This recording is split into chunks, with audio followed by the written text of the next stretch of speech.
Hello everyone, welcome to my class.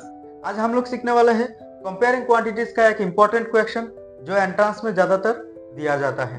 ठीक है, question है a toy is purchased at 1500 rupees including 5% SGST and 5% CGST। ये SGST और CGST होती क्या है? देखो, SGST मतलब है state goods service tax and CGST का मतलब है सेंट्रल गुड्स सर्विस टैक्स। कोई भी सामान बाहर का होने से उसके ऊपर सेंट्रल का एक टैक्स लगाया जाता है और स्टेट का अलग से टैक्स लगाया जाता है। तो 5% टैक्स लगाने के बाद उसका प्राइस कितना हुआ? जो टॉय खरीदा गया था वो 1500 रुपए। क्लियर? अब क्वेश्चन क्या है? Find the actual price of the toy without GST। जो भी दो GST लगाया गया था उसको कैंसिल करने से वो ओरिजिनल प्राइस क्या होने वाला है, ठीक है, वो ढूंढना है। और कुछ नहीं है, बहुत ही इजी। देखो, 1500 रुपए, उसके ऊपर 5% जो भी था वो 5% निकालो। 5% मतलब 75 रुपीज ये SGST लगाया गया था।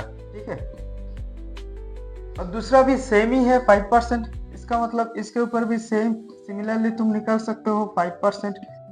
तो ये भी क्या हो जाएगा? 75 रुपीज। ये भी CGST समझो। अब एक्चुअल प्राइस क्या होने वाला है? दोनों को माइनस कर दो। Actual price is equal to 1500 minus 75 plus 75। ठीक है, ये हो जाएगा 150। अब माइनस करने से होगा 1350 रुपीज। देखो, हमारा नेक्स्ट क्वेश्चन ये भी बहुत कंफ्यूज करते हैं। ये वाला क्वेश्चन क्या पूछा गया, करना कैसे है, ये वाला क्वेश्चन बहुत ही कंफ्यूज करते हैं, इसलिए दिया गया है। ठीक है, चलो समझते हैं।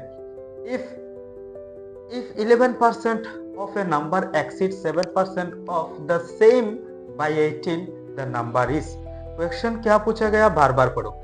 if 11% of number exceeds 7% of the same, मतलब कोई भी एक नंबर है, समझो कोई भी एक नंबर है, उस नंबर को हमें लेना है। कोई भी एक number X Y A B C D कोई भी ले लो। ठीक है, let the number be X। ठीक है, कोई भी एक नंबर है, नंबर को क्या ले लिया? X ले लिया। क्लियर?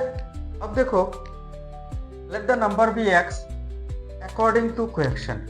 क्वेश्चन में क्या पूछा गया है उसको समझो। क्वेश्चन में जो नंबर है इसका 11% निकालने के बाद, इसका 11% निकालने के बाद, ठीक है, और जो नंबर है इसका 7% निकालने के बाद जो भी रिजल्ट होगा, ये क्वेश्चन में पूछा गया। याद रखना, जो भी नंबर है उसका 11% निकालने के बाद एक रिजल्ट होगा, 7% निकालने के बाद दूसरा रिजल्ट होगा। दोनों को माइनस कर दोगे तो होगा 18।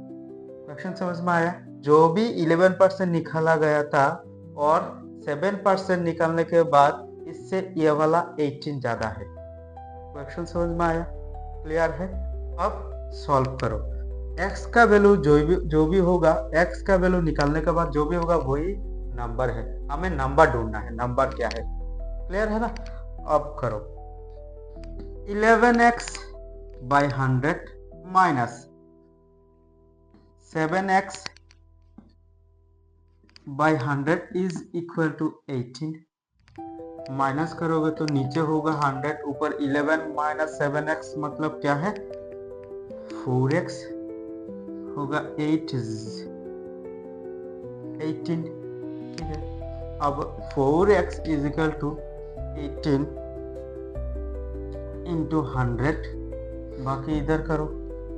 अब 4x इज इक्वल टू 1800 है, x is equal to 1800 divided by 4। काटो, डिवाइड करो।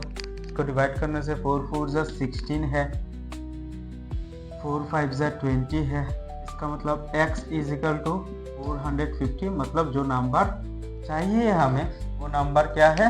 वो नंबर है 450। क्लियर है? इजी है ना? लेकिन क्वेश्चन में बहुत ज्यादा कंफ्यूज करते हैं, इसलिए दिया।